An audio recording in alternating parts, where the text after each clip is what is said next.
Hello, and welcome to yet another episode of the Aakash and Friends podcast. It is I, Aakash, and today's friend is very old friend, and I don't mean that by age, but by virtue of how long we have been friends. Actually, maybe also by age. Please give it up mentally, or however as Saurabh puts it, give a mental round of applause to my good friend Suman Kumar. Thank you, man. Thank you for coming and being a part of this and wearing your favorite T-shirt of mine. Yeah, please don't mind the hair. I haven't cut my hair in 4 months, so. Really, look at this. I don't know what happened. My mom gave me some. So I'm in home quarantine. I don't know if you can. Why? See, yes, I'm in home quarantine because I went to Gurgaon for an ad shoot. And it turns out when you land in Delhi, you don't get quarantined. But if you land in Bombay, you get quarantined. I think it's a good practice. I don't know. I might have another shoot, so the only way out is to wait for 7 days and take a test. I have a feeling I'm going to be taking a lot of COVID tests this year. If somebody had told us even in mid-March that life is going to turn itself on its head, I don't think anybody would have believed that. I mean, it's insane, man. It's the. Yeah, I think that's the problem, right? Yeah. Like nobody did believe, even in Jan and Feb. And I hope more than the physical health, the mental health aspect of it is crippling. It's it's tough to cope with this shit. Right, it must be so stressful for you because you Doctor, your wife is a doctor and you have a kid at home. So we keep and that's one thing. I like an idiot went and told her saying, why don't you take leave? Why do you have to? And she said, if I don't step up now, there is no point of my being a doctor. Yeah, and I think and it's scary also, right? Because so many of my friends who are in post-graduation seats right now all across the country doing various different things, they're all being made to do COVID duty. They're not even getting a salary for doing COVID duty. In fact, they're paying fees to essentially end up going and doing COVID duty. Yeah. So I don't know, man. I feel like I think in our country, generally people have this idea ki, we did the aesthetic thing of saying praise doctors, but let's not actually do anything systemic so that there are more doctors or that doctors have better facilities. You're right. We don't respect our doctors. Yeah, we don't respect anything. No, our whole approach only is this surface level thing of make a show of the fact that you respect somebody, but don't do the things that you would have done if you actually respected someone. Right? Anyway, sorry, sidetrack. Every episode has been sidetracked a little bit by the COVID thing. I don't want to make too much of it, but thank you for being on. If you don't know who Suman Kumar is a comedian and a writer. He's written books and he's written shows and he's written one show that I think is one of the best shows to have come out of India in recent years. It's called Family Man. Now some of you are thinking, is that the one on Hotstar? No, that's not the one on Hotstar. That's Special Ops. This one is Family Man. Similar but different guy playing the lead. One has Manoj Bajpayee and one has KK Menon. I think Manoj Bajpayee and KK Menon are the same guy, but they grew up in different cities. In terms of as artists, as actors, I would slot them in this same room. They have a that I mean NSD / whatever film institute vibe you get from them, and I've seen. I mean I got the best seat to in the room to watch that man perform. He's astoundingly great. I mean, it was like as a writer, you write something, you write a particular scene, and you have something in your mind. But when you see an actor take it and elevate it, now that is the magic of cinema and film, I guess. Because whereas as in a book, you are the writer, producer, director, everything. It's you. It's just one execution. But in cinema, it's like many artists take your writing and they add their own magic to it. Be it actors or composers, or directors for that matter, and the editors.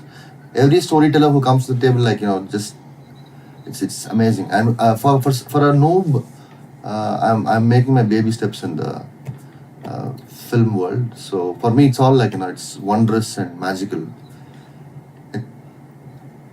Yeah, I remember discussing this on Bijoy's episode as well.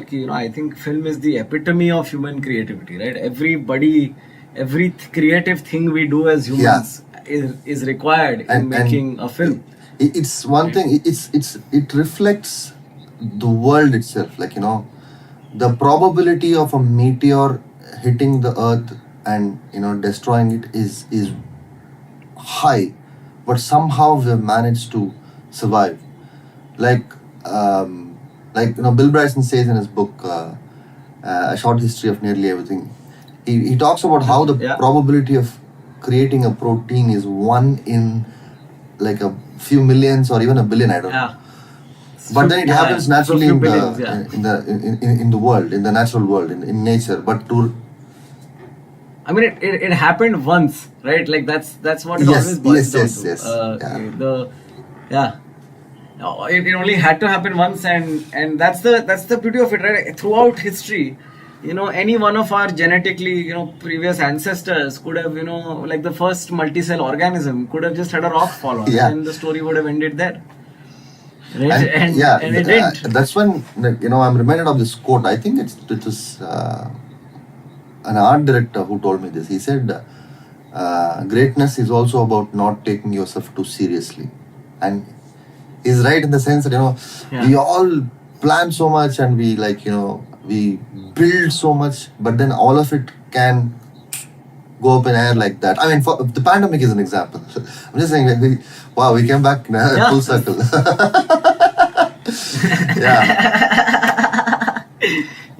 It's unavoidable, man. You started your life off in a small town. I was born in Chennai, and I was because Chennai is my mom's hometown. But we were based out of Chittor in Andhra. So I grew up there. I studied there. So I studied Telugu. My elder brother studied Hindi as a second language. First language was English. My younger brother, with 3 siblings. My younger brother, my mom made him study Tamil. So she's like, in her own way said Bharat Mata ki Jai. My dad used to work for the veterinary department. Government. And he was a statistical investigator. Okay, and the minute I used to tell people, what's your father? I'm like, he works for the veterinary department. Oh, he's a doctor who has to put his hand up a goat's ass, and I'm like, no, he's not a doctor.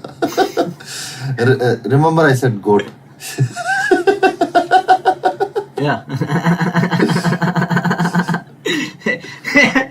So, what does a statistical?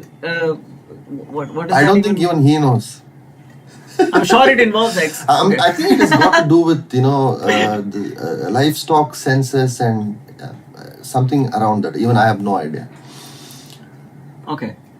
Was like people who are of the older I would say older bent, people who are over 35 or so, I find it's very interesting to talk about their relationships with their parents, because I think it's people who are born in the 80s that were kind of born with that new idea of, my kids should be listened to and all. Pre-80s it was always more of like, the kids are there, they should not. Was it like that? My family, my parents especially, are like, for their time they were liberal. Like, they didn't care about caste, religion. They were very clear saying, and I think that's what shaped me, in the sense that my dad was chill. I think I get my comedy from my mom and my dad as well. Both have a very quirky sense of humor. But I don't know if I'm doing justice to their sense of humor. I don't know about that. That's a different story for a different day. But my father was liberal in the sense that he was not overtly political. He was not, but he used to follow stuff, and he used to drink, but he stopped it after and he's 82 now, but he stopped some 20 years back. He stopped. He used to drink, and he's one of those very few people that I have seen who becomes incredibly fun to hang out with after a few drinks. It's incredible. He's like, we'll be like in summers we sleep on the terrace. So me, with friends, what we'll, that combined study. I don't know if you guys have pulled that scam. It is where you go to a friend's house or a friend's come over to your place to do combined study. You install a lamp, a filament lamp on the terrace, and you pretend to do group study under it. But it's basically to explore the newly discovered pleasure of smoking and drinking and whatnot. But my dad knew. How old were you when you started smoking? I started smoking in college. I mean, seriously. Okay, that's not so bad. Yeah. College was in Chittor. But serious smoking, that was like, once a week, whatever. But serious smoking, but then I mean, habitual smoking happened when I started working. But that's how I used to like sleep on the terrace, and my dad would come home after drinking on a weekend, and he'll climb up and he'll wake us up and he'll talk to us about Kanshiram and Bahujan Samaj Party. And he has this unique way of saying, so it's like he'll talk about Kanshiram's early life, and then he'll say Kanshiram, Bahujan Samaj Party, and then again he'll continue the story. You know what I'm saying? It was the most irritating thing ever. Once I got so fed up of it. Once he, in anticipation I couldn't sleep, and when I heard him like walk up the stairs, he came and I said, "Dad, no, okay? No, I don't want to listen to you today." And my dad said, "Bahujan Samaj Party, Kanshiram." And I was wearing a shirt. I was so frustrated. I just ripped my shirt off. All the buttons flew. And my friend who had already woken up by then, he's like, "Dude, what the fuck is wrong with you?" Both father and son are psychos, yeah. Are you still in touch with your friends? We have a friend who works in Seattle, Washington. He works for Microsoft. So once in 2 years he comes and a reunion happens in Chittor. So once we're doing a show, Suhas and I were doing a show in Chennai. So we drove. The reunion was happening, around the same time. So I drove to Chittor, and Suhas had a first-hand experience of, again, how funny. He said, "Dude, your friends are way funnier than you," because despite the fact that they're all like, my age or older to me by 1 or 2 years, they still have that, managed to retain that zany sense of humor, I think. Yeah. I think it's also about when you are reintroduced to the original cast of characters of your life, and I think that energy also makes a huge difference. I think the kind of funny I am with my college friends is not the kind of funny I am with my school friends. But some of them are like bucks, and some of them are like,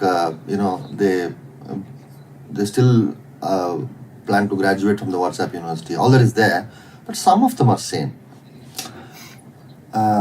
Because Suhas asked one of my friends saying, you said that your daughter is going to college. I just want to ask you, I don't know why he asked him that question. He said, "Would you give your daughter's hand to me? I'm a stand-up comic." He said, "No fucking way." And one guy keeps saying, "I'd much rather kill her." I'm like, "Oh, dude, what the fuck?" I mean, there are friends who... Suhas, I think, is used to hearing that though from people. Yeah. And growing up in Chittor, it's a small town, and we're talking late 80s and early 90s when you're an adolescent/adult, excuse me. But misogyny, toxic sexism, they were all very widely prevalent. I'm sure that it's prevalent even now, but it was pretty high. It was taken for granted, back in the day. And right.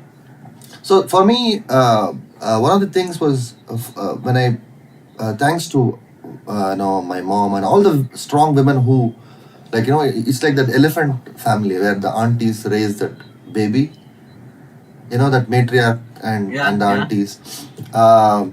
So for me, it was somewhat similar to that in the sense that my mom was a very strong individual, irritatingly strong, and my grandmother, her mother, was also. She's no more, but she was also very strong because she was widowed, had to, when her 10 children were, some of them were still going to school and shit, and she raised them all and somehow managed to make them at least most of them successful. So I was surrounded by women like that. So for me, it was a huge unlearning process for me. And then I met Chitra. So it was for all, I had to unlearn a lot of this shit. Yeah. You know, I have a joke. I also say like in Chittor, like, you know, these guys will come and tell you that, you know, women who wear jeans are prostitutes. I mean, I'm not saying it, guys. Okay, but and so we were all like very impressionable small kids, right? And the joke is like, you know, a few years later, I go to Bangalore and I got off the bus and I looked around and I went, wow, this has got to be the motto of prostitution. Shit, I mean that's the joke I do to you know, tell this story of how like, you know, everybody around me were exposed to this, and some of them continue to be sexist and whatnot. But I had a lot of unlearning to do. But what the small town gave me, and I'm hugely indebted to Chittor. I call it my hometown, not even Chennai. I was born in Chennai, but I call Chittor my hometown because that gave me the friends and the social circle and the stories. I realized that small town is where the gold is at when it comes to storytelling in India, which is what Anurag Kashyap says in Gangs of Wasseypur. You know, he thanks 4 directors, I think, if I'm not wrong, Tamil directors, and he thanks them by saying, "Thank you for you know, making me realize that I have to go back to my roots." So, which is why Ranga Half Pants is set in a small town, which is, again, I mean, set in Chittor, not even small. I mean, yeah, I mean, I haven't been to Chittor, but when I read that book, I kind of got a feeling of like it's that I was taken back to your childhood, and it's very interesting to go back to someone else's childhood and still feel nostalgic. And you know, people talk about you know, the underworld and dons and dialogue in Mumbai. We experienced it way back in Chittor. It was. Yeah, I think Chittor would have been an interesting place to grow up, especially with generally the gangster culture getting, you know, more and more you know, ingrained within India in those years. And also when, I mean, because I mean, so I consider I'm much younger than you are. I was in my mother's womb when 93 bomb blasts happened, you know, and my mom was outside of Bombay Stock Exchange when it blew up. Wow. So I was there, but in utero. And you would have seen the far-reaching implications of something as violent as that. You know, I mean, how did that even come till Chittor? Did it manifest itself in Chittor jaisi jagah? Not so much. Like, for example, when this tectonic shifts happen in our the fabric of our society. Like, for example, 84 when Indira Gandhi passed away, and 91 Rajiv Gandhi you know, was assassinated. Yeah. Assassinated.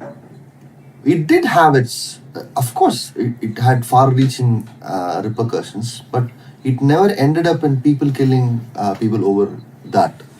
You know, like the riots didn't happen. Right. Like, for example, there was this a cricketer friend of mine. Friend as in I don't know him, but we used to play cricket. So, and he was like very senior to me by 2-3 years. And when you're in school, 2-3 years, it's massive. Yeah. And it's a huge difference, yeah. So he used to run his family used to run a hardware store. You know, and he had Imran Khan's portrait on the wall. Not Gavaskar's or yeah. And nobody had a problem with it. You know what I'm saying? They're like, okay, you like Imran Khan. Right.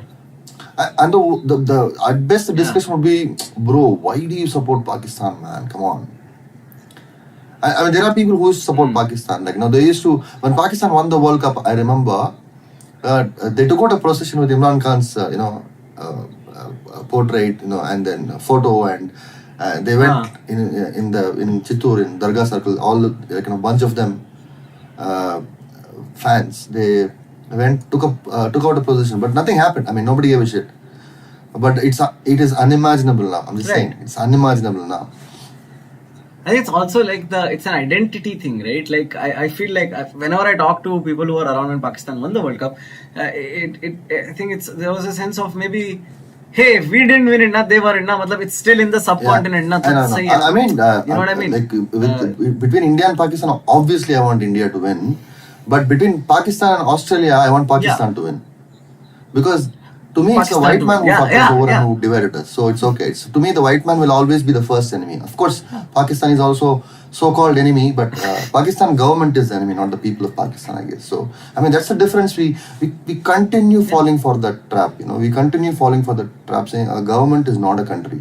A government has a temporary responsibility Yeah. to manage the country, and it is not the identity that it protects itself, and which is something that most people miss. Now, if I say it to someone, they won't.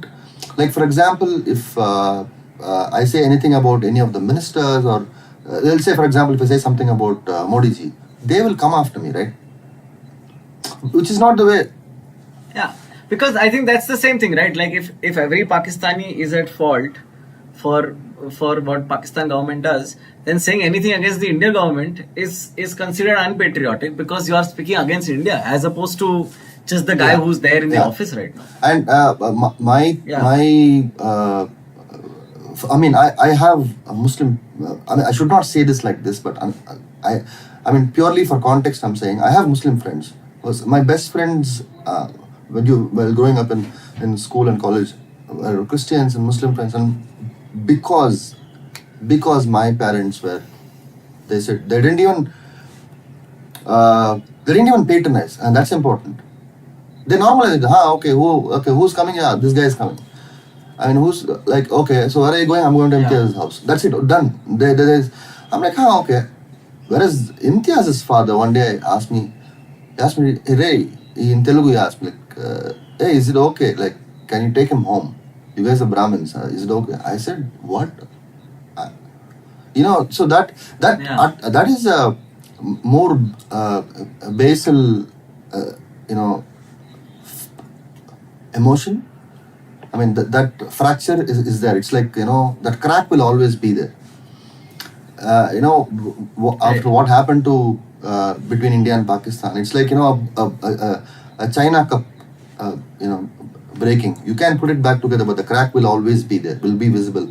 So that's what happened. So, I mean, that was, in growing up in Chittor was so much of fun. For example, I learned swimming in an irrigation well versus, like when people come and tell me dude, today I swam in the 16 feet deep end. I'm like, dude, anything above 6 feet, like it doesn't matter. It can be 16,000 also. Why are you telling me this? Like, I mean, I realized, okay, these city slickers don't understand that, But I think it's also a generational thing, because I remember my dad also learnt in wells and stuff. He was a Bombay kid who grew up here in the 60s and 70s, and he didn't have access to a swimming pool either. I think it's also like a wealth thing, even. But yeah, I think one thing that invariably happens, is, especially because I am from here, my brain is so used to look like, that's all of us, right? We are not used to being interconnected on a global level. So whatever is happening around us tends to take precedence over whatever is truly happening. So, you just forget that if just because something happened in Bombay, it doesn't mean that, it's a problem everywhere. Like to give you some context, like like when the anti-CAA protests were happening, and then the pro-CAA protests were happening, and that entire chapter ended. And I remember talking to this friend of mine at that point, who is a reporter, and we were just discussing how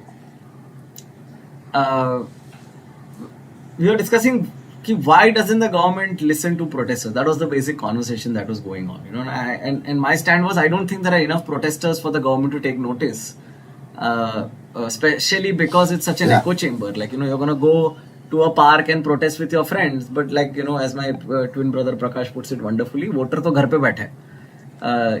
So what is the point when half of these people are not going to vote?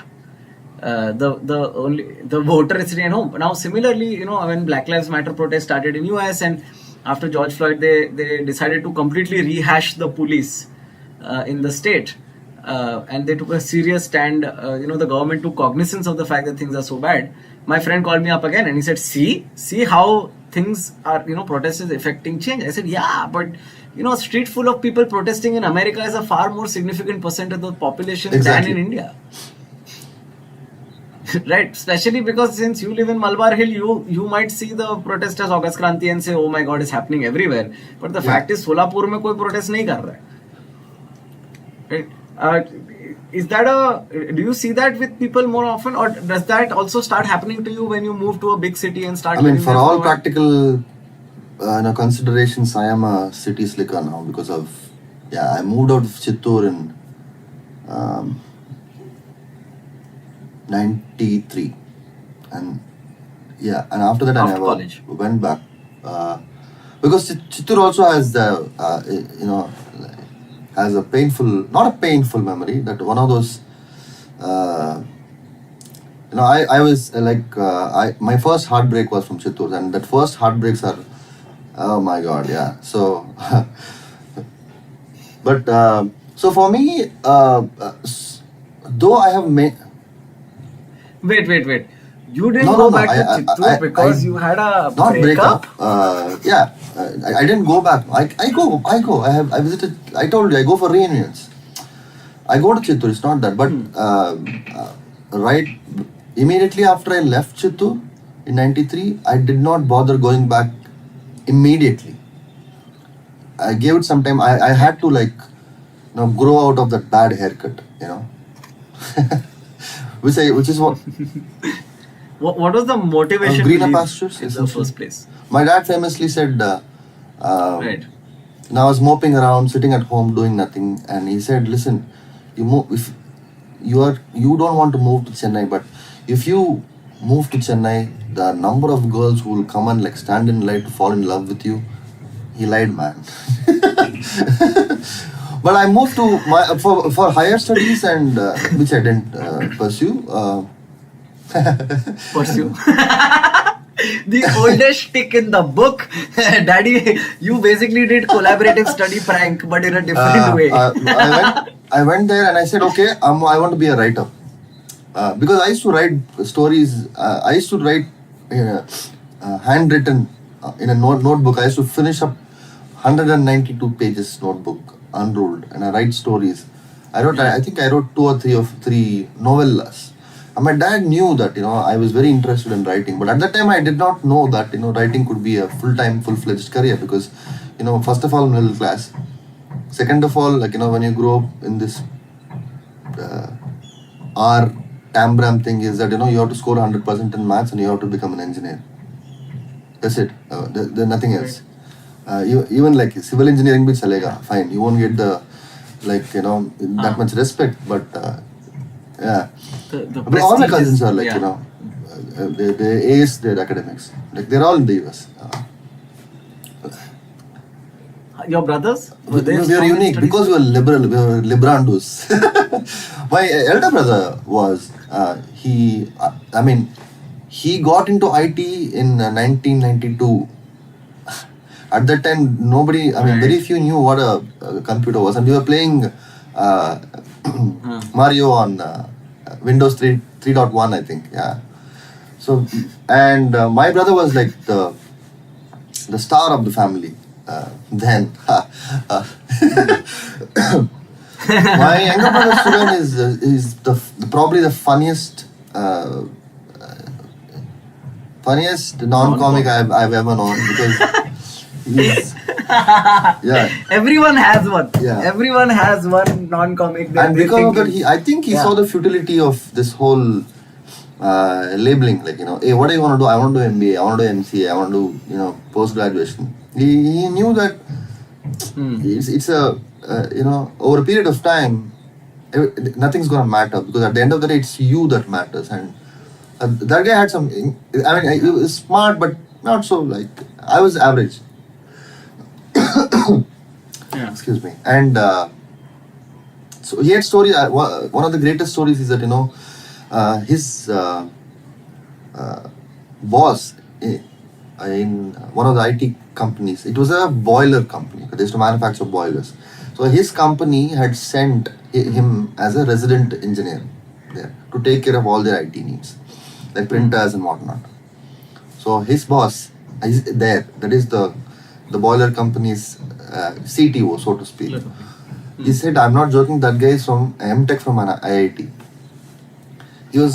He looked at him and he had his hands on the keyboard and he said, Suren, can you come here and hold delete? Because he was holding control with one, alt with the other finger, and he said, can you hold it, delete? And this is the guy from... Oh man. And so Suren had this job of doing the upsell. Like if you have a dot matrix printer, you have to sell them the laser printer. Yeah. So one day somebody called and said, what is this nonsense? This printer is not working. What is this rubbish? You guys are not offering correct support. What happened? And then Suren spots that, they haven't powered on. He and it's a very normal thing, okay? And he unplugs it, takes it, and he said, what? And he's like, sir, gaya. Like, what happened? Y2K issue, sir. Nothing can be done. You have to buy the new printer. So his sense of humor plays out at that level. Is wonderful. Yeah. But of course, he's wonderful because of his rebellious thing, nature, where he didn't conform. Whereas I had to kind of semi-conformed, and I took up a job as a salesman, and I was a salesman in Chennai. Like when I left Chittor and I went to Chennai to be a salesman. Now Chennai at those days was a big small town. The roads were bigger, but the mindset was still very conservative. So. Do you feel like that has that changed though? Like I still kind of feel like Chennai has that. Like what you said is exactly how I feel about Chennai even today. That's because you're probably comparing Bangalore of today with Chennai of today. But if you compare Bangalore of today with Chennai of the yesteryears, the contrast is like even vivider. The mainstream magazines in Chennai, few years back, they used to carry articles like, "Are leggings part of our Tamil culture?" I'm like, oh. So they're still there. But that whole "is it our culture" thing, it's there everywhere. Actually, I'm quite amazed at the idea that the article was asking the question as opposed to straight up condemning anyone wearing them. That in itself is a big feat. I was selling. I used to work for Tata Press Yellow Pages. I used to sell ad space. Then again, I always took up shit which is very difficult to attain success in. For example, when you have a product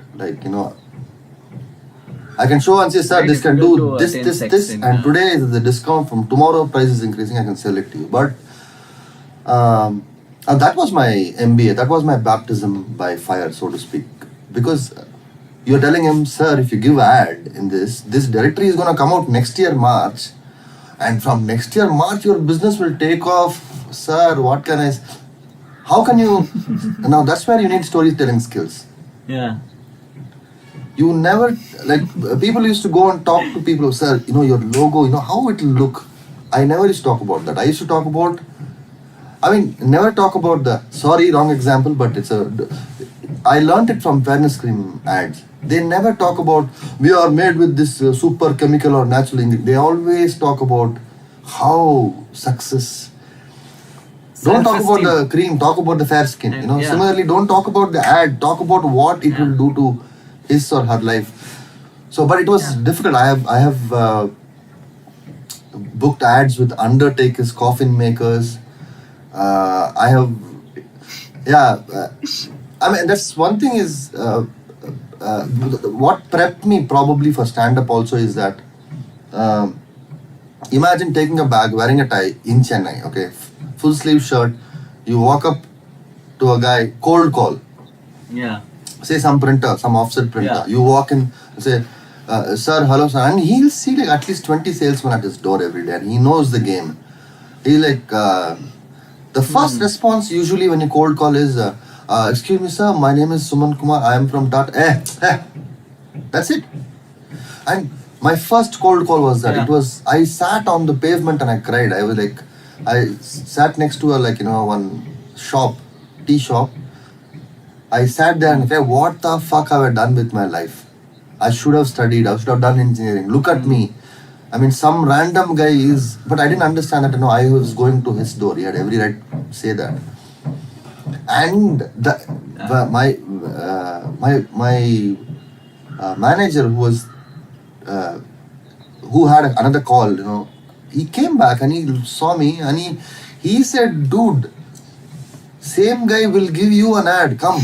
And we went back to him. He said, hello sir, I think you misunderstood it. We're from Tata. We used to riff on the Tata name big time, okay?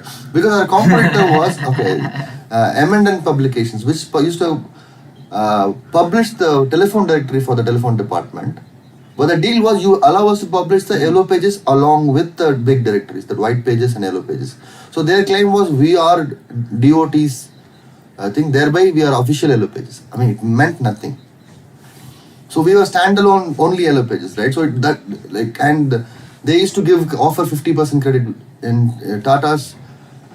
They were like 100% upfront. Imagine taking upfront money for something that is going to come out like 6 months later or 8 months later. It was damn difficult to sell. Yeah.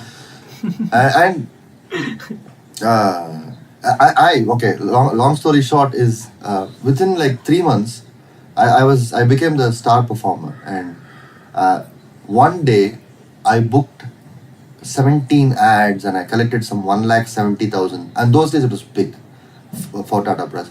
17 ads from 2 customers. One customer gave me like 14 ads, and I was doing well, and that's when I realized, this is it. You figure this shit out, right? And then it's like, now I didn't want to be the world's best salesman. I wanted to be a writer. So I kind of after a few months, after 1 year, I lost interest in sales as well. I became a copywriter because I thought copywriting was a true writing job. Yeah, but this is, how many times I have heard some version of this story. Fucking, I was doing XYZ and I think that's where, people don't give due credit to the ad industry, because the number of people that are hired straight up from different fields without any training. I'm amazed at that. Like, isn't it? How did that interview? How does this even work? Exactly. Or you go and say, I've been selling Good ads, question. now let I me write didn't go and them. ask them. I didn't send them resume, name, age. I didn't do all that. I sent, you get these oil bottles, small oil, plastic bottles, right? Yeah. Coconut oil, I bought. I printed, I went to a DTP guy, I didn't have a computer, I went to a DTP guy. I told them, print one black square in the middle of it. They gave it to me. I sellotaped it to the paper and I said, I have this, my pager number, PTO. On the thing I wrote midnight oil. So I told them I'll work hard, that's all.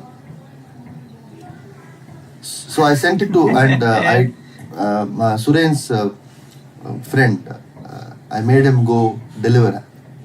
I said, do not give it to the receptionist. You have to give it to, and I was also delivering.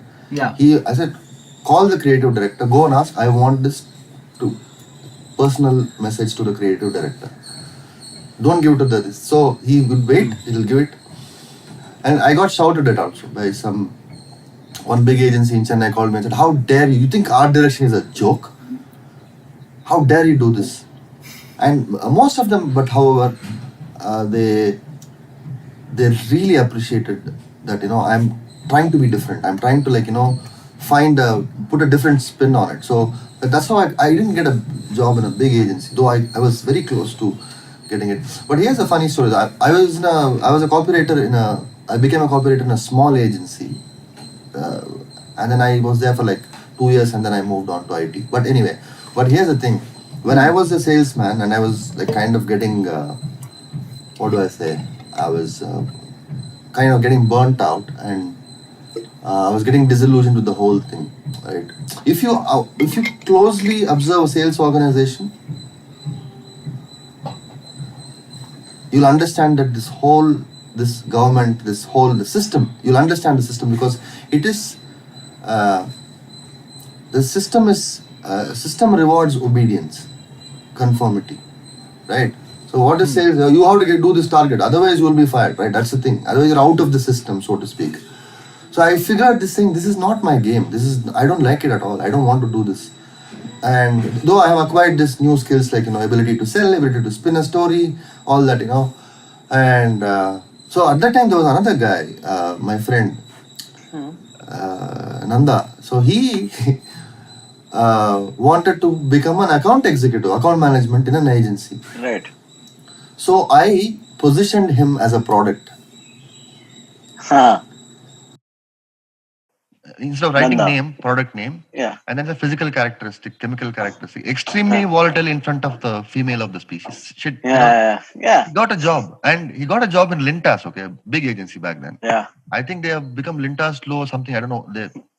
So when I went to his office to meet him, the creative director there, he met me. I think his name is Sridhar. Sridhar met me and said, "It was you who wrote it. The product doesn't deserve such great writing," he said.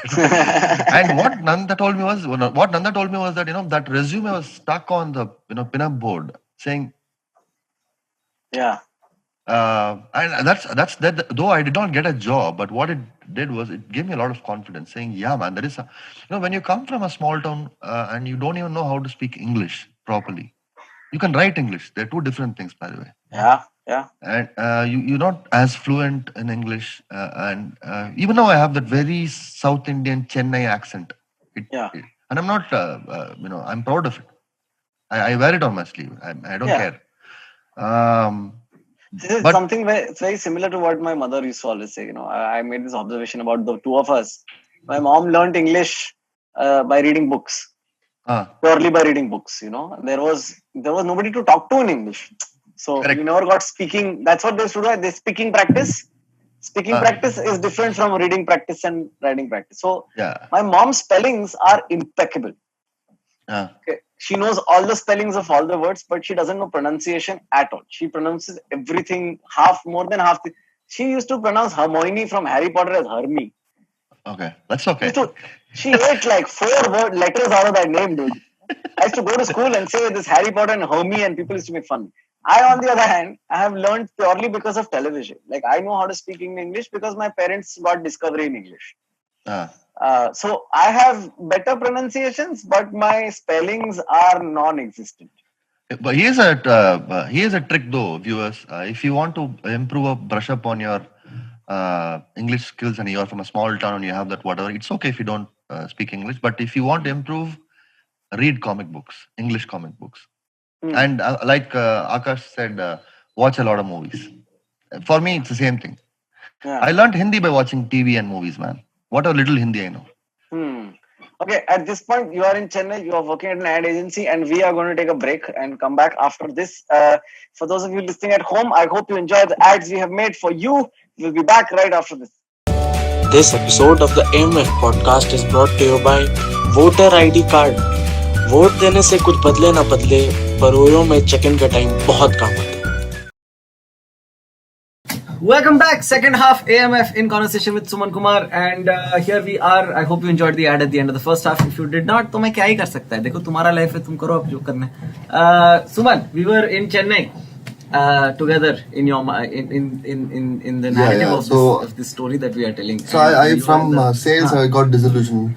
Became a copywriter, again got disillusioned because I realized that copywriting is nothing but pimping shit. You're selling stuff, and I realized that's not what I wanted to do. I mean it was a most important realization for me because I could have so easily, if I had been successful in my copywriting job, I could have gone on to pursue a career in advertising, and maybe just maybe I would have come back into arts. But then I realized it's not for me, so I realized I'm going to write a book. But then this is what year is this now? 90. So I was a copywriter in 96, 97, and then around 2000. And when I quit my job, and our client, one of the clients was an IT client. So he said, we really like you, want to come on board. I said, dude, I'm a BCom. He said, doesn't matter, come. You talk really well, that's all it's required. So and I took a plunge into IT now, and I said, okay, IT, money is not going to be a problem. Because I was getting paid what? 3,000, 4,000 bucks as a copywriter per month, and suddenly your salary you hit double figures, 16,000. What was the job profile? In the IT, we were IT training, and these guys wanted someone who can head marketing communication. So design and devise programs to get more students to sign up, etc. Whatever. It's a scam again, but yeah. I wouldn't call it a scam, man. I think that's a definite function. When you said you got tired of selling things from other people also, that makes me wonder, because I think it's not so much the idea of being tired of selling a product. It's as much the idea of selling somebody else's Exactly. product. Otherwise, I wouldn't be a stand-up comic and shoot unfunny YouTube videos and put it up on YouTube. Okay, I'm also selling it right now. Okay, but the thing was for me, it's an interesting point you make, because it's not. Yeah, surely it's not that. The idea of it still is exciting for me. Saying, like, keep shouting at my Bangalore comic friends, saying you guys are not doing enough to don't, when you share your join the club, man. No, I always tell them, like for example, DM me for free pass is not a good enough call to action. Randomly I'll put want a free pass, answer this question, what is the capital of Tunisia? I mean, it doesn't make any sense, but it challenges them, right? And that's what people like. Of course, I didn't sell any tickets, but nobody asked me for a free pass. That's there. But the point is, I'm trying something different, which is what is most important, I think. And that's a constant thing. You have to sell everything. You have to sell the idea that chocolates are bad for... Too many chocolates are bad. Yeah, Coca-Cola doesn't sell... Coca-Cola never sells Coca-Cola. It sells happiness and family. Exactly. I'm saying selling is, you are constantly selling. You're selling your idea that to your father in college that, I need to do this night out. It's very important to my life. And, that's also selling. You're selling an idea there. Yeah. So that's what you always sell. You're selling an idea. You're selling an insight through stand-up, hopefully. So here, I call it a scam purely not because the organization that I work for was, was defrauding its... stakeholders, but it was the whole idea that those days Indians were being recruited for mainframe, the Y2K thing. So that's when most people, the first lot that went to USA and whatnot, they were... I would say the second lot. I think the first major migration was in the 70s when they took a lot of high-skilled in IT, I'm saying. In IT. So I'm suddenly I have worked with Americans, I've worked with Germans in my IT career, but I always asked saying, Philip, what else do you know other than COBOL? He said, only COBOL. 15 years, only COBOL. We are the only guy who used to proudly flaunt on our resumes that, what is your skill set? C, C++, Java, JavaScript, everything. Java, JavaScript, yeah. And for me, that was... and they said, we'll teach you Java in 3 months. Impossible, man. We will open that door for you and we'll teach you how to unlock that magical door. After that, it's what you make of it. In my career, I've come across the true geniuses when it comes to, tech and R&D. Like my friend from Goa, Blinston Fernandez, he's a magician, man. There are brains out there which, I'm not saying, but most often than not, people do it because it's a high-paying job. That's it. Suddenly, there's an avenue where the private... See, the thing is, when Narasimha Rao and Manmohan Singh opened up the economy, the whole thing about government job only, otherwise you're a dud. That thing kind of went away because, just exploded. Telecom exploded around the same time. Pagers and mobile telephony and whatnot. And, it was people who are from my generation are the ones who went from radios to iPods, to internet, to whatnot. And we've seen the whole, like those days, booking people who had phones were considered rich. I'm talking about landlines. Now nobody gives a shit about landlines. You know what I'm saying? Oh, yeah. I always say, and I was my IT journey took me to. I was doing this. I was in IT training. I was doing Marcom, and then I became a technical writer. I was writing manuals. For a brief time, I was also developing, the biggest scam in the world called content development. I used to do website content development, write some bullshit, help them create websites. And people used to say that, oh my God, you have your own website? SumanKumar.com? I'm like, not a plug, guys, I do have a website, but that's the other thing I did. So when I got into IT, I discovered blogging later, 2002. So Right. the point I'm trying to make is that in IT, I discovered blogging, and I went from one company to another as a technical writer.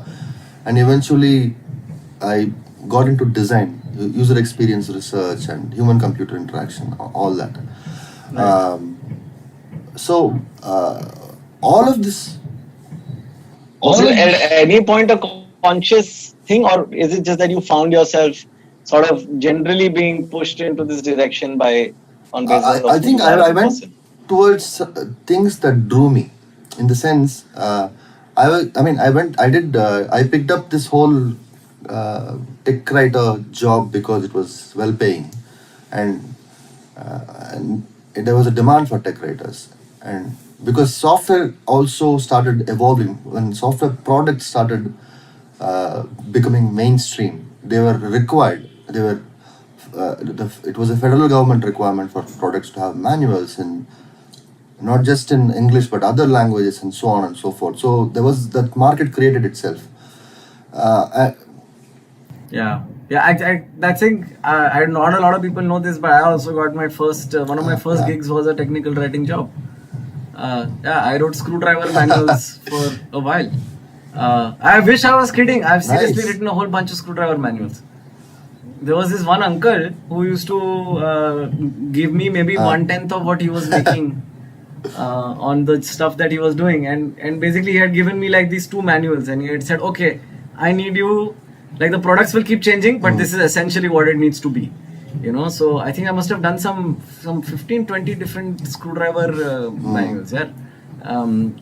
Then just basically a lot of hardware tool, drill, jack drill manual, And in software, there is a thing. There are two things. Okay, RTMF, RTFM. It means read the fucking manual, but nobody reads the manual. Nobody reads the manual. I had to learn HTML. I had to learn HTML because those days we didn't have manual making creation software. Like for example, for screenplay we have Final Draft and Celtex and whatnot.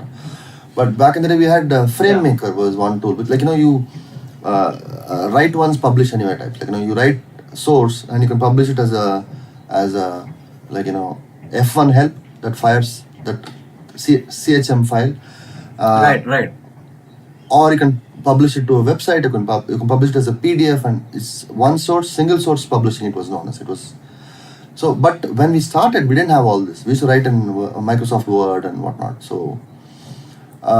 But as it evolved, and I went from it, my journey in IT took me to Indore.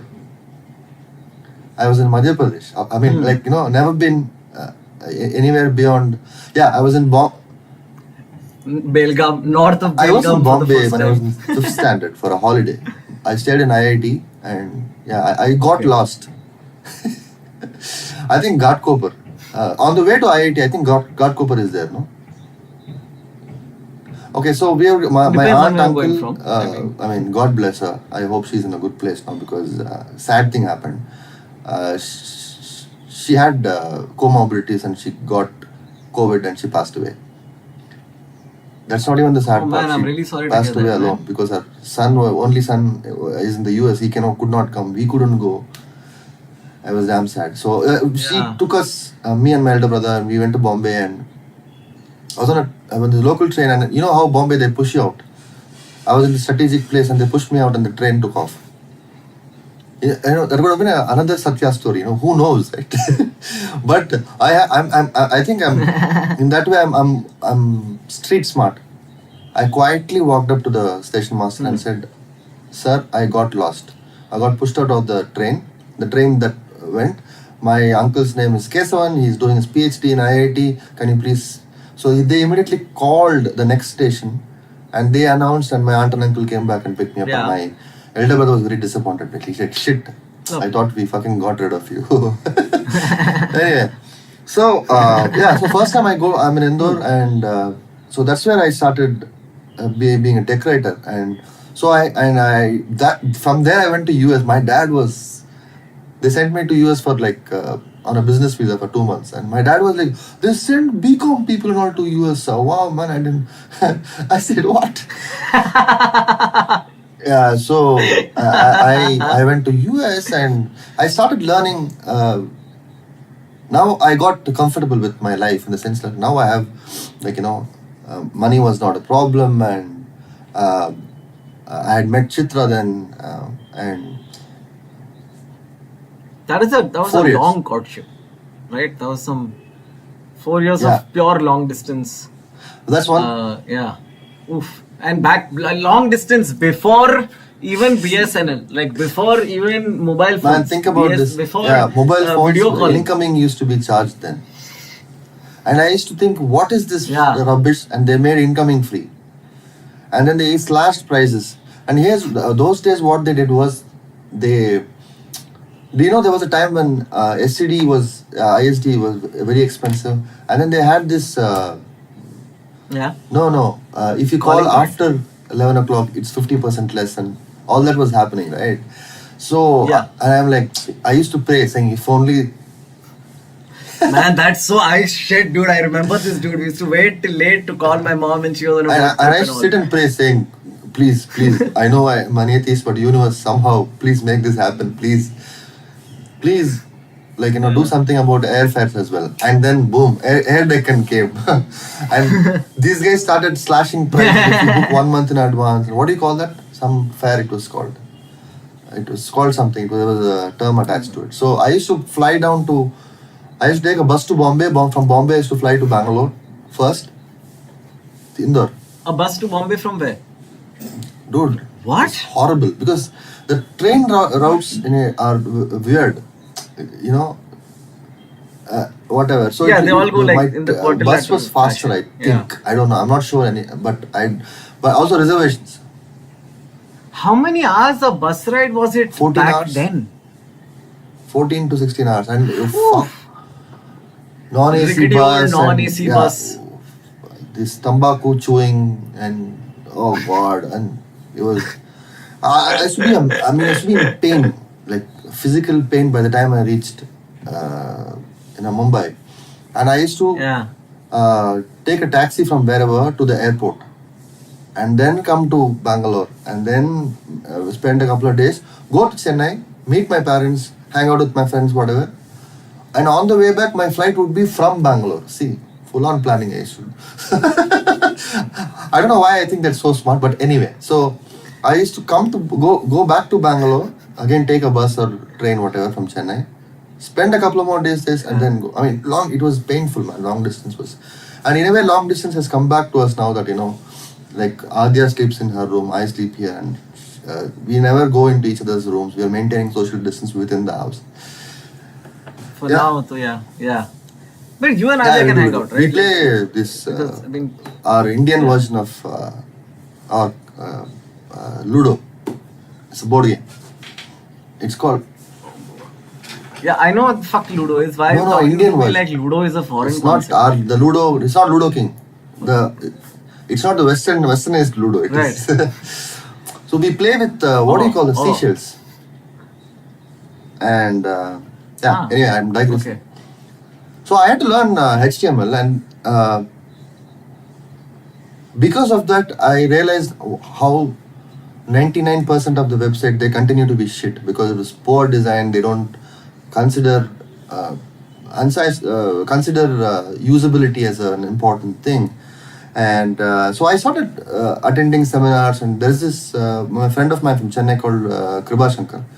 So Kriba was he's a social media star, okay, back in, I think he on now, and he said he started this Chennai Usability Professionals Association something, and we started talking about it, and we used to review popular e-commerce website at that time, and slowly I got into it, and I became really I started reading books by Jacob Nielsen and Donald Norman, and so Donald Norman was the one who said, it's not efficiency alone that makes a software product work. It's also the design has to appeal to the emotionally. So it's like so yeah, a good experience is something that strikes the balance between aesthetics and efficiency, and a rock solid code, so to speak, right? So that's where now design got me to read. For example, it got me so entrenched in it. I didn't go to design school, or I didn't study human factors or human computer interaction, but I used to read up a lot. I bought books by Dr. V.S. Ramachandran. And through V.S. Ramachandran, I got into the whole. He wrote a book called Phantoms in the Brain. So the thing is that people who have their arms amputated, they still complain of pain in the palm that didn't exist. So, and he became world famous because of this. So he created this device where you put both your hands, and he says, now look at it. And basically you look at the reflection of this hand and think it's this hand. And then he says unclench, and you unclench your right hand and the pain vanishes. So he created this device. But the minute you take it out, the pain comes back. So that got me into how the human brain functions, right? I don't know, but whatever little I know is, I started reading up. There's a wonderful BBC Right Lecture series that V.S. Ramachandran did. So then I understood saying, listen, everything is crafting an experience. Mere words can stir up visuals and, and craft an experience essentially. So, but that's also, it kind of yields itself in the idea of hermeticism also, right? I mean, Alan Moore calls himself a wizard because it is magic when you say something and essentially we are creating things that didn't exist, even if it's in someone's mind. If I tell you that there's a blue towel behind my chair, in your mind now there is a blue towel which was not there before. This crafting, and then there is something that is said about language that made an indelible impression on my mind. Was, he says, V.S. Ramachandran, I'll send you that link. He says, we talk about how language has evolved. So did it evolve, or did we sit and design it? All the alphabets and whatnot, the grammar, syntax, etc.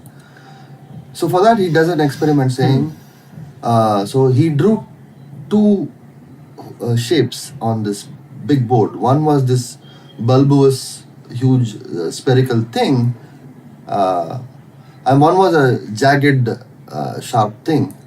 And then he said these two are Martian alphabets called Booba and Kiki. Now tell me which one is Booba, which one is Kiki.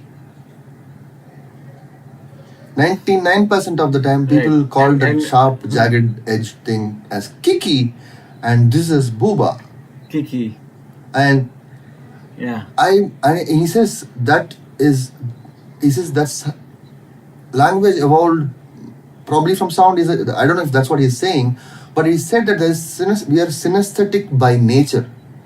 That's because your visual faculty and your auditory faculty are next to each other. Maybe there is some mishmash of neurons. I don't know, right? So which is why I tell people, and I also religiously try to follow, words are important. I use that a lot in stand-up. I mean, it's all subliminal to get that desired effect on people, to craft that whatever. Sometimes a sound, people say, how can a sound be a punchline? Sound can be a punchline.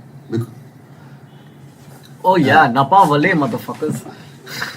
Which one? You haven't Which seen the one? video. He hasn't seen the video. That's why he doesn't know. Otherwise, one of my videos has me screaming "Napa Vale." Oh, and okay. everybody's Well kind of done, got man. onto it now, and it's essentially a bad way of saying Napa Valley. Yeah, But so- yeah, I'm always of that bent, because many years I doubted myself, saying, man, half of my punchlines are just me screaming shit.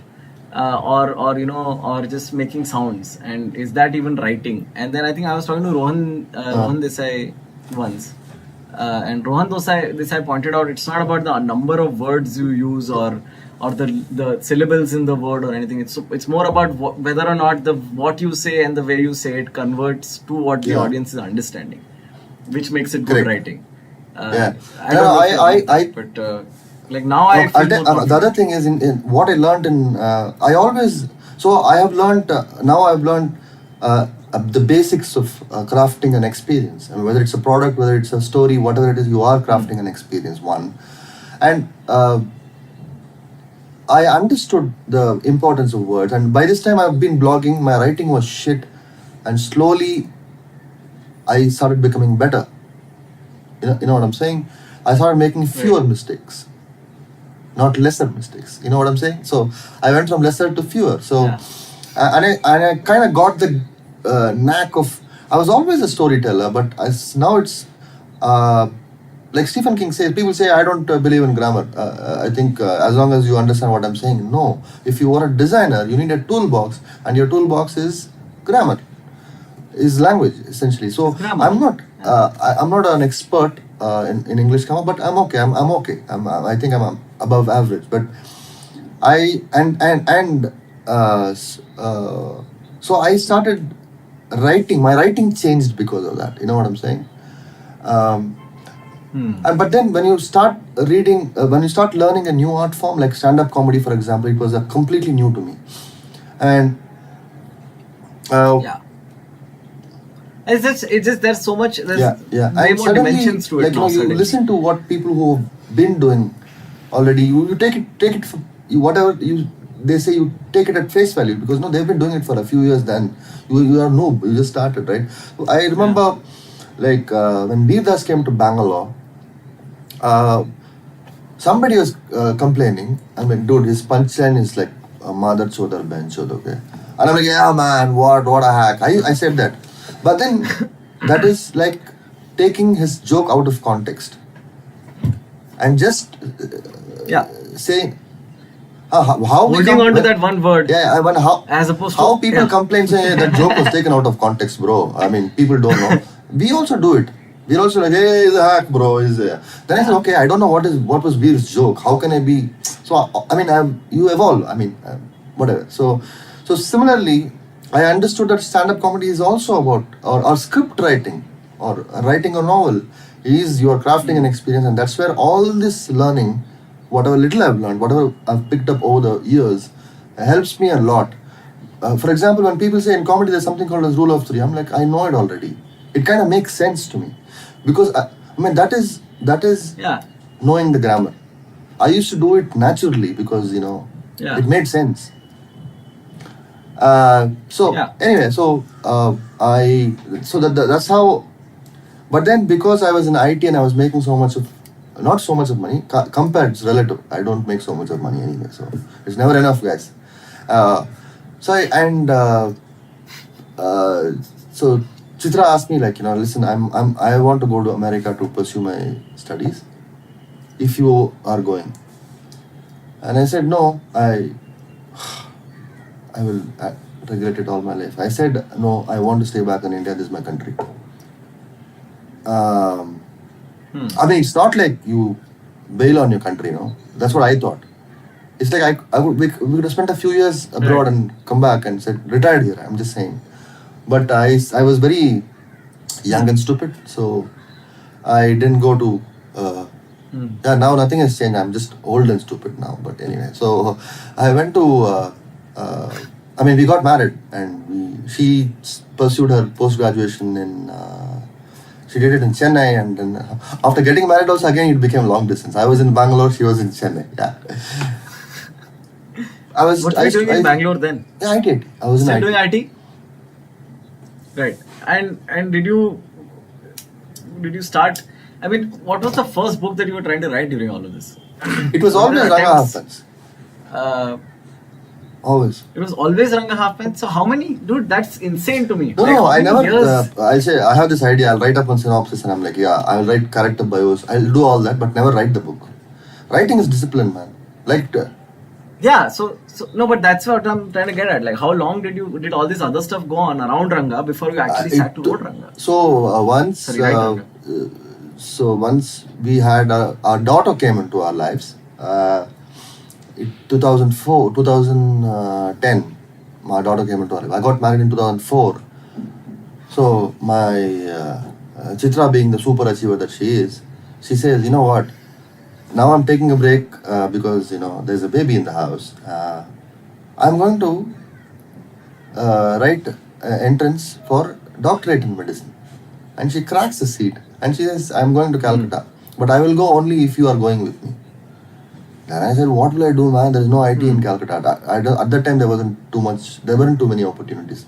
And she said, and I used to work, still not too I many used to work for ESPN then, and in Bangalore. And she said, dude, how long will you keep, faffing yourself and others that, I'm a writer, I want to write a book. Just dump your job, come, I'll get a stipend, and 3 years we'll make it work.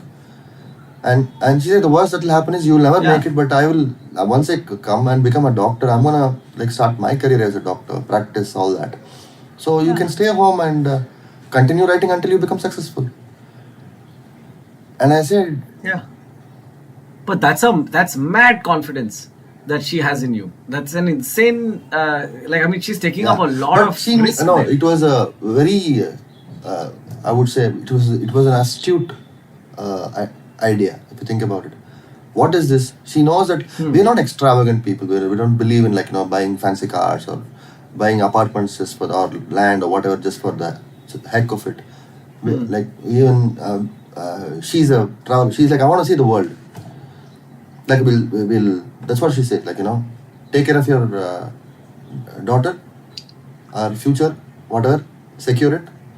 Rest all travel. We should just travel, and that's what she traveled lots, and so she's like that. She's the reason, one of the main reasons why I was able to take the plunge and say, okay, now get out of the comfort zone, so to speak. Everybody was against it. Our parents and everybody, they are like, no, it's a stupid thing to do. You've worked so many years. You're at whatever, and even in IT again, same story. I was getting disillusioned. I was in sports media. I thought, oh my God, this is the closest to cricket I'll ever be. You met Rahul Dravid, at lunch the other day. And I was going to London and New York and whatnot, and I had, everything. But the thing was, I was getting disillusioned there, and it was getting to my head, and it was Chitra keeps telling whenever opportunity arises that how I was completely bogged down by this doing something, and I used to believe that professional is someone who does it even if he doesn't like it. All that bullshit, all these white people. Hey, when you tap the table, the mic is shaking and giving noise. So. It's okay. I don't mind it personally. It's giving impact to what you're saying. You say something and then there's a bum. And I dropped the job, the entire career, hot potato, and I wasn't doing really well also because I think I'm not cut out to be manager or be I didn't want to be responsible for someone else's paycheck as well. That's a huge responsibility for me, and I'm not cut out for that. Rubbish. I don't want some fancy ass boss telling me that I'm not good enough. I'm like, fuck you. And I was told that. I was found wanting in communication skills. I said, what? Really? I said, guys, I'm planning to write a fucking book. You can't tell me No, it's not the language, it's the way you talk, interpersonal communication skills. And I said interpersonal communication skills is for fucking losers. and I just quit. And I just quit. And I mean, it was, I was like full on Josh, right? I moved to Calcutta and she was doing her DM in Calcutta. I forgot to mention that. And Adi and I went and we were there. Initially it was fine. We were like, yeah man, chasing a dream. Open the laptop and write Om and whatever. That's the joke, man. I don't write Om, okay? I'm an atheist. But anyway. It's okay if you write Om, man. I still write Om at the beginning of all of my notebooks. It hasn't left me. Yeah. Then you realize the words don't come magically, and suddenly you see that your savings are like going away. And yeah, that's.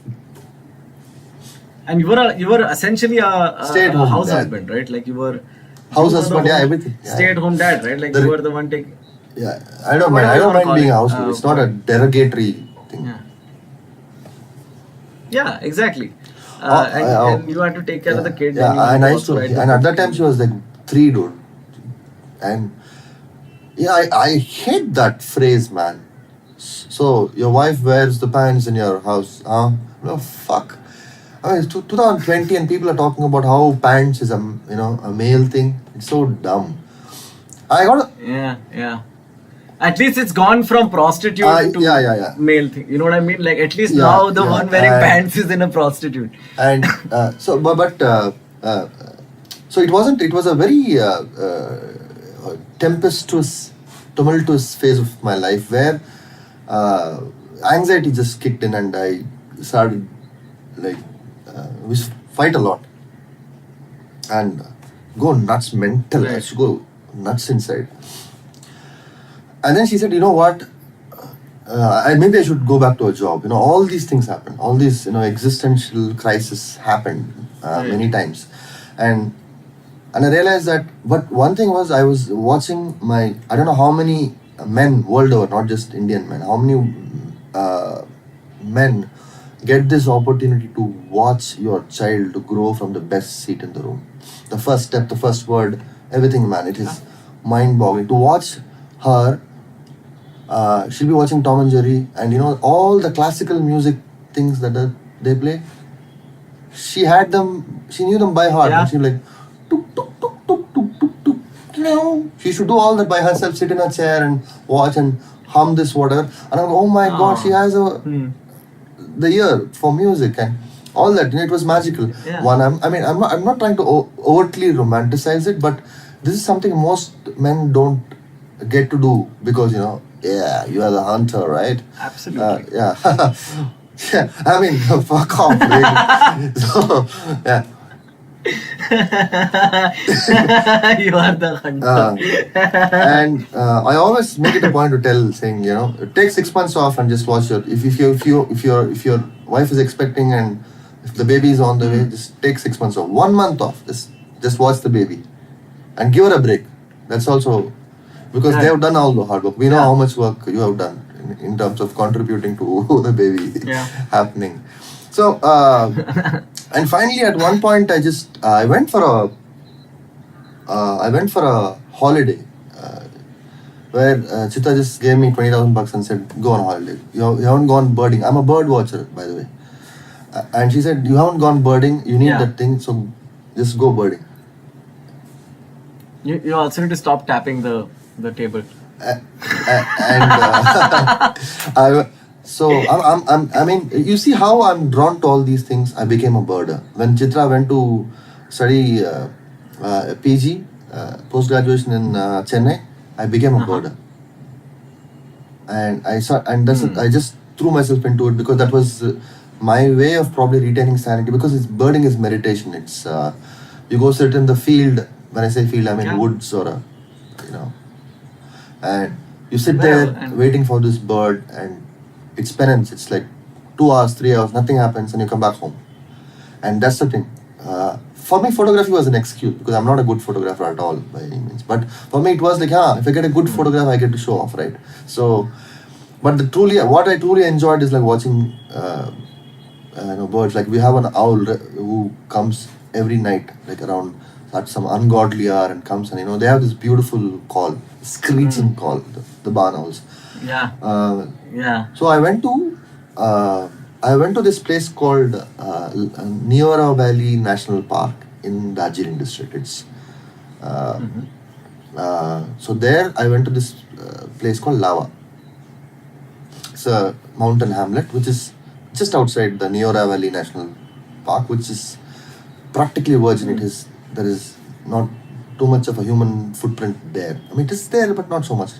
It's not like our other Ranthambore or Kanaha, where the tigers serve you breakfast in your tent. So there, I went there, and it was February, I remember, and it was still cold. It was hitting sub-zero, and I had a beautiful holiday. And then Chitra also joined me. They came to Darjeeling, and I went and we had a holiday, and that kind of cooled me down. And then I wrote, in the next 2 months, I wrote Ranga Half Pants, 2 or 3 months, I think. I was already I had started, but I finished it after that, I think. And how long was the journey from finishing it to then getting it published and then 18 having months, it distributed? I think, or more.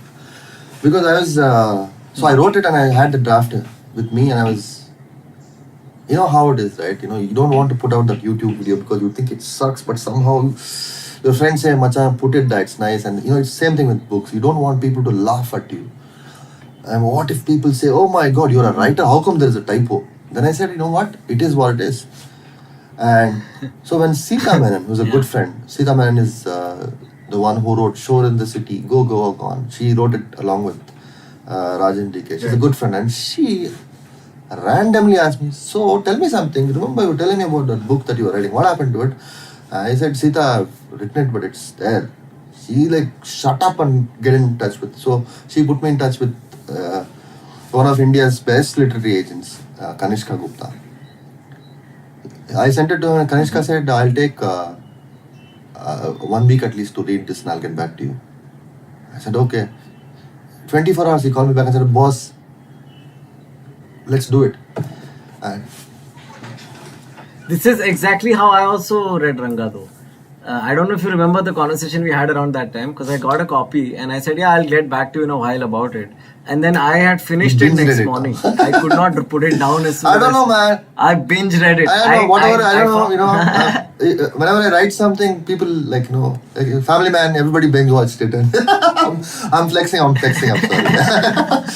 But Ranga was, when Naveen, not Richard, Naveen Kumar, he doesn't read, he's not a book guy, he's not a reader. And he said, I got these proof copies, and he said, can you give it to me? I gave it to him, and he called me the next day, texted me the next day and said, Macha, it's a superb story, I really liked it. And then slowly I started believing in it, saying, okay, maybe people will like it. I've only had, on Goodreads, I have a decent rating, which means that it has a kind of a pan-India appeal, because it's rooted in South Indianness, but still it has that appeal, I guess. So, that was, and then it became Ranga Half Pants. I sold the movie rights to Why Not Studios, who I work with, and they still have the rights. But we are debating, should it be a movie now, given the situation, or should it become a Ranga or a series in which Ranga Half Pants can become a season, and we're still talking. And But that's an interesting thing, to put across. When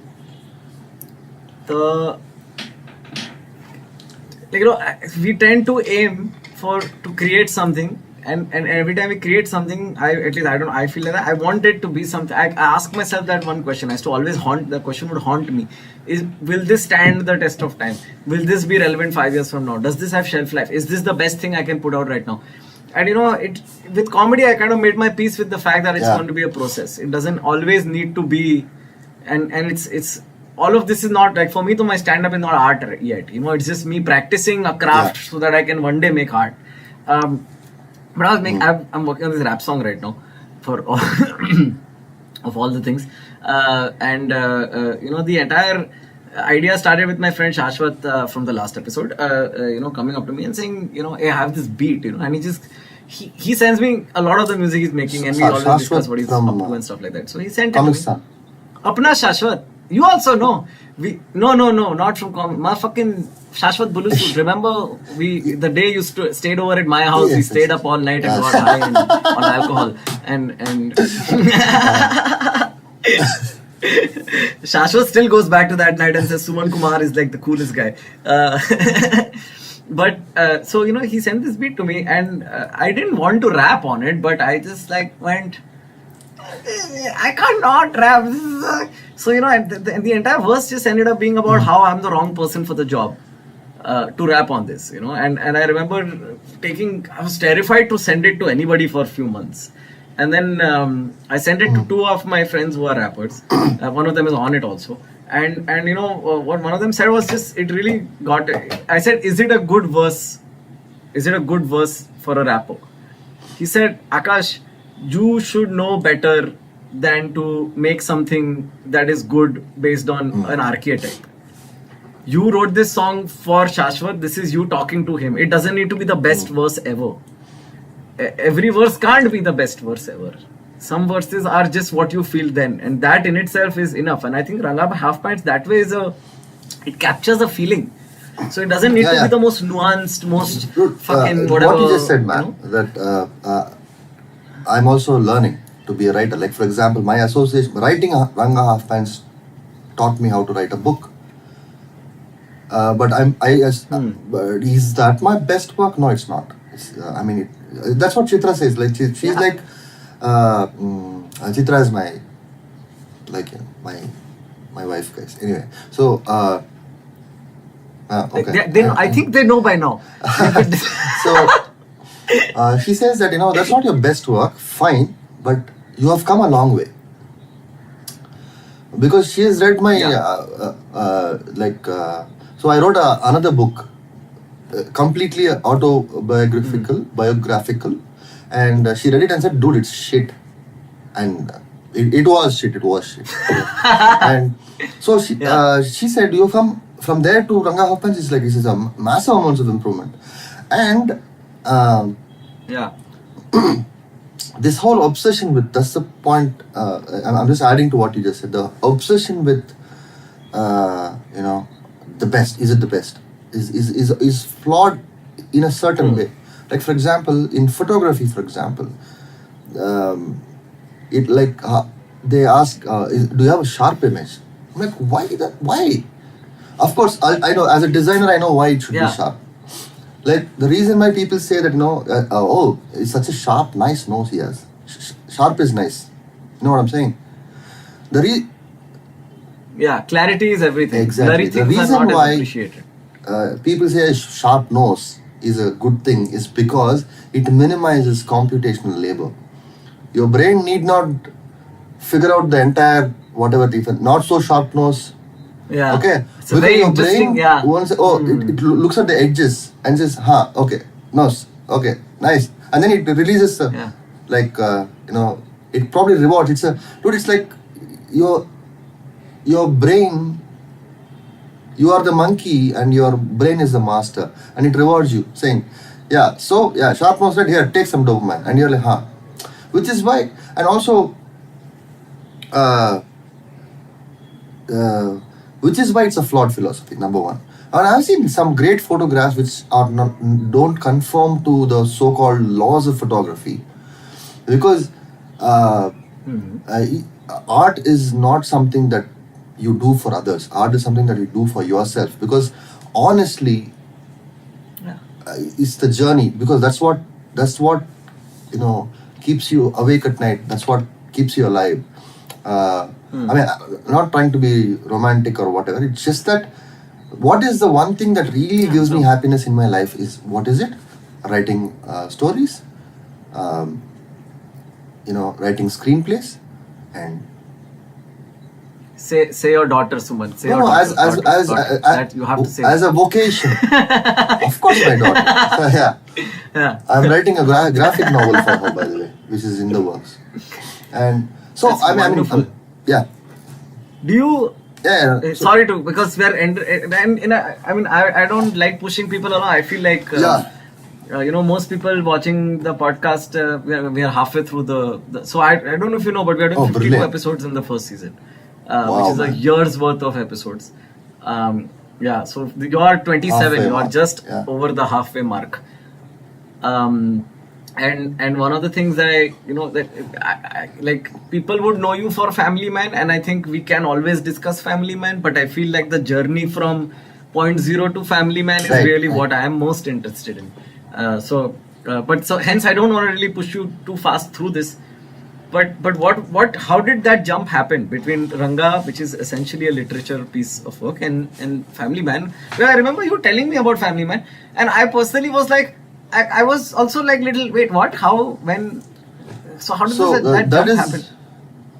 Is it even a jump though? It is a jump. Or is it just a step along the writing, literature, writing pop fiction and writing for a screenplay is different, because we established a difference upfront, which is, in a book it's all you created you are the one person show who you create the experience of the book, whereas film is you write for someone else to perform on top of it. It's like somebody said, it's an invitation for other artists to come and perform.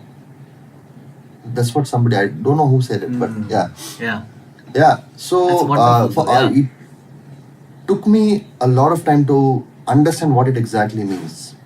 You don't say, you have to, you show all that they say, but what exactly is that? What is the nuts and bolts of it? Is because of Raj and DK. Probably one of the best, couple of brains that understand cinema for what it is, and also pushing the envelope in terms of that.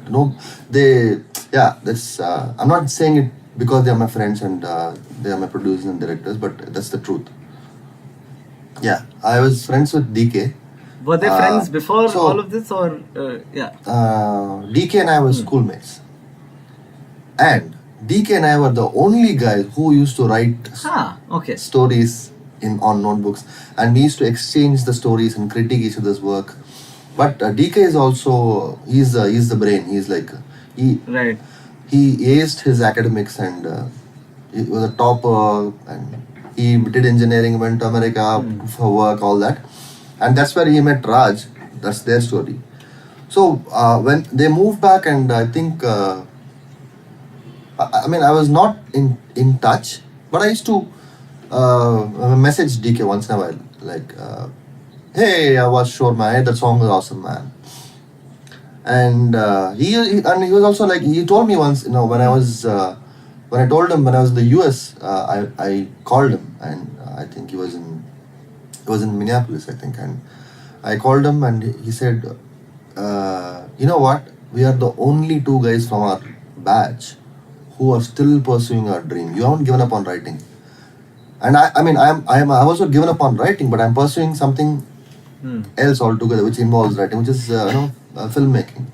I said, then that really I'm like, that was one of the things that made me not give up on writing, because when nobody is asking you to do it, it's so easy to give up on it. So I was in ESPN at the time, and around the time I reached out to him and I said, Macha, I'm really, like, give me some work. Then he said, here's the thing, this is how you never know what will come to your help. Like, I remember I used to write blogs. I started writing stories from Chittor there, like, based on my experiences in Chittor, like, and in one of the stories I mentioned DK I actually, like, I am pissed off with him in the story, because my mom used to say, look at him, first ranker, you're also the waste fellow, like that comparison my mom used to say.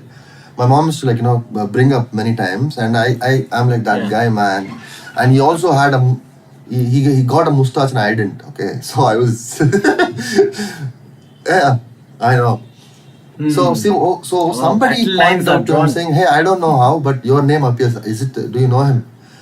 And DK read it and said, "Oh my God, how come you bring so much detail into this story, man?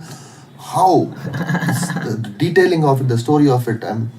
So then I said, "Can I join you as a like? Can you give me a gig? Test me out." So they were supposed to do a feature with Shahid, and they're speaking to Kriti Sanon and Nawazuddin Siddiqui, and Eros, in fact, released a press release in which my name appears, saying debutant Suman Kumar joins Rajan DK, whatever. And I think they made sure that my name appears because they know what it will mean to me. I was on a high, but like now I've come to understand that in cinema, especially in Bollywood or any industry for that matter, until the movie comes out, there are no guarantees because there are 10,000 things that can whatever. Yeah, and for whatever reasons, the project kept getting postponed. It never really happened. And it will happen someday, but it got like pushed out. So anyway, so at that time I had to write the script, and what they understood, I'm good at story development, but in terms of scripting, like I was still still a toddler.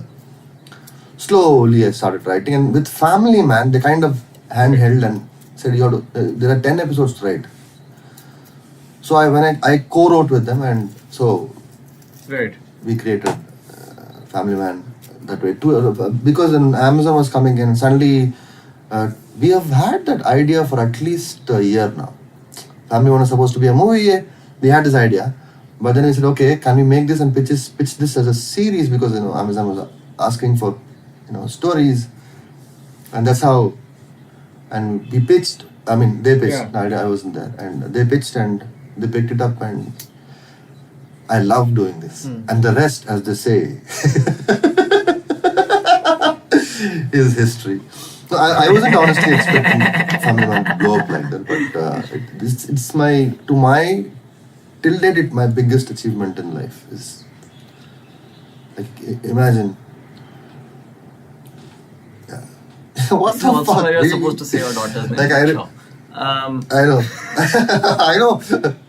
I'm just messing with you, man. I can mess. You've slept in my house. I can.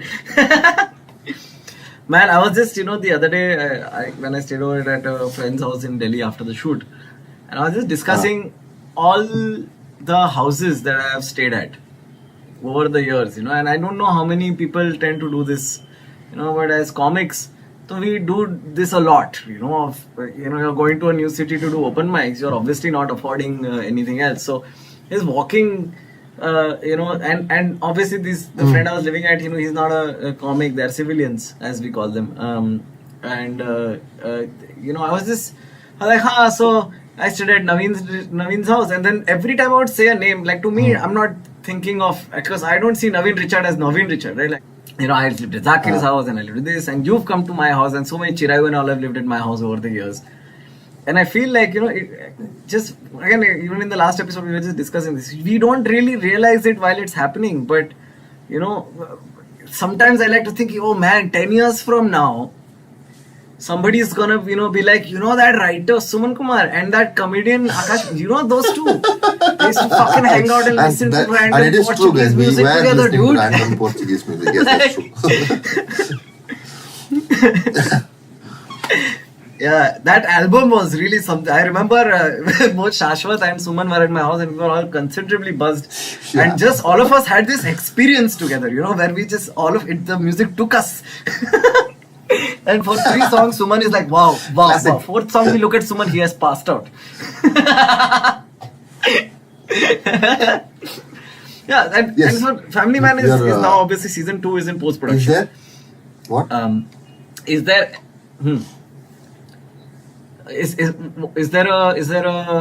there another thing going on right now? I'm going to wait. I'm working on 2 more series, and then that's all I can say. And a feature, and I'm trying to make Ranga Half Pants into a series. We haven't started pitching it, but we will be pitching. So yeah. Do you feel like once I finish writing this, anytime soon, or is this like a break from writing a book for a while? Well, this bunch of projects that I have, about 4, then I want to go back and start writing my second book. But Right. I have a vague idea, but I What's really that don't know. about? I realize that I cannot be. I can never be the literary giant that I want to be because I don't have that in me. I don't have that. Can Be literary successful. giants still exist? Yeah, of course.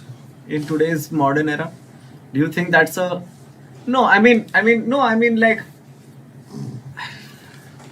I was talking about this with Punit also, and Saurabh also, and all Right. the books that Saurabh has written Yeah. have essentially now become pitches for this thing. Punit to gave up on the idea of publishing only, saying that what is the point? Writers also make most of their money from speaking engagements, unless you're in the top 5% or whatever, 1%. Do you see that? Like, I personally, like, I feel like if I ever wrote a book, and I will 100% write a book in my life, but Okay. it'll The always point be is like that a the personal whole project. idea, oh my god, he's a writer, that aura doesn't exist anymore because it's it is another job in the arts, and that's what it is. That's what storytellers do. I'm talking about fiction, but even non-fiction is, you have to string the story together too, so to speak, and there is writing and there is craft involved, but that aura is not there anymore.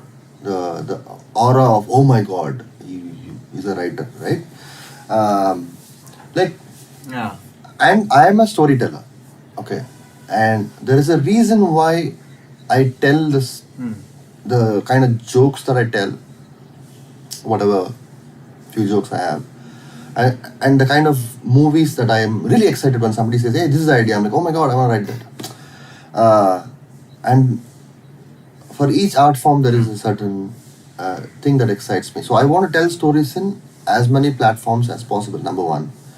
Number two is, I'll make money from films, and one day, hopefully, stand-up will also start, kind of paying me once I get back to it, because I've taken a backseat right now. I'm only doing Zoom shows or whatever, but that's not, I don't know if it's the real deal, but I continue to do it, but not as one should practice his or her art, which is go at it every day, do open mics. I'm not doing that. Anyway, so the reason why I want to write books though is they are unique in the sense a movie can create only one experience. That is, it is the vision of the creators that you see, which is executed by a bunch of artists who have come together, and that's film. And that's only one experience we have created. Yeah. There's no room for ambiguity. There is no room for misinterpretation. Sure, there is always room for misinterpretation. But the point is, a book is, I don't know what your experience was with Ranga Half Pants. If some 100 people read it, it's 100 unique experiences. And that is why I want to write books more than anything else. Imagine you are not because I don't know. It gives you that high. There is no logical, rational explanation to this. Also, coupled with the fact that right now books are in demand again because of the whole the pandemic, and it drove people towards OTT platforms. People started consuming content. Now they're habituated. They're to long form content. People who have never seen a series have seen a series during this lockdown and during this whole COVID situation, right? So that's why books are getting picked up. Every book out there is getting picked up, right? So now, if I write a book, it will be that will always be playing at the back of my head. Well, if that makes me a sellout, so be it. I mean, I don't care, but my point is, I will still. Yeah. I really enjoyed becoming a sellout comedian because there were no seats left to sell after that, and And whenever someone says, "Na, oh ho, Susu ka joke karke ticket बेचता है," I'm like, but I think it's you're missing the ticket बेचता है part. And तू बेचना. yeah, so it's book is my like I have as an artist I have many muses, many mistresses, and writing is the wife. Stand up is there, film writing is there, but That's such a wonderful summation yeah. of it. Yeah, I really great, enjoyed man. I think, thank you. yeah, because, thank you for that, dude. I really enjoyed. Especially, yeah. It was like a trip down memory lane for me, which I've, for some strange reason, never done with anyone. Who the hell asked you? I don't think I'm that important that Yeah, somebody but will sit me down and say, "Tell me, so where were you?" Nobody will, but I know why you do it. It's because you know my stories and small town and all that. Plus. Yeah. No, and I think that's what I mean. Like every time I've seen a piece of art and enjoyed it, I've enjoyed the person who made the art almost as much as the art every single time. Because we all take for granted what we see on a screen. Yeah. We really don't think about how much goes into or what goes into the person on that screen. Everybody from the makeup guy on the set. Yeah. To the lead actor has a whole this one's for you guys. It takes the same amount of time and effort and hard work to make a bad film. So the next time you don't like a film, sure, please tell whoever on your blog or as a review that you don't like the movie. But you don't have to, or for that matter, even a joke. A joke has done practiced at least 100 times before it comes out as a video. I'm being generous here. It's not 100. It's like many times. So if you don't like the joke, if you don't like a joke, you don't have to hit that play button on YouTube. Nobody's forcing you to watch it. So on that note, I think this is my equivalent of a TED Talk. So yeah, thank you so much. Thank you, man. Thank you so much for being on this, Suman. It has been a pleasure. That was Aakash Mehta and Friends with Suman Kumar. We'll be back next week with another friend. I'm also a little, I don't know if it's been on your mind as a viewer or as a patron, but we definitely have a skewed gender when it comes to guests. And I just wanted you to know that I know that this is happening. It's nobody's mentioned it to me, but I know it's happening. So I'm working on it. We are fixing that. It's it's definitely not intentional, and it's definitely as much a logistics thing, and there are other factors to it which is making it happen, but we're working on it. My voice is now failing. But yeah, that was the episode. Back next week with more. See you. Thank you so much, patrons. If you would like to support this podcast and help it to keep happening, you can definitely log on to the website or the link below and help us out. Thank you so much.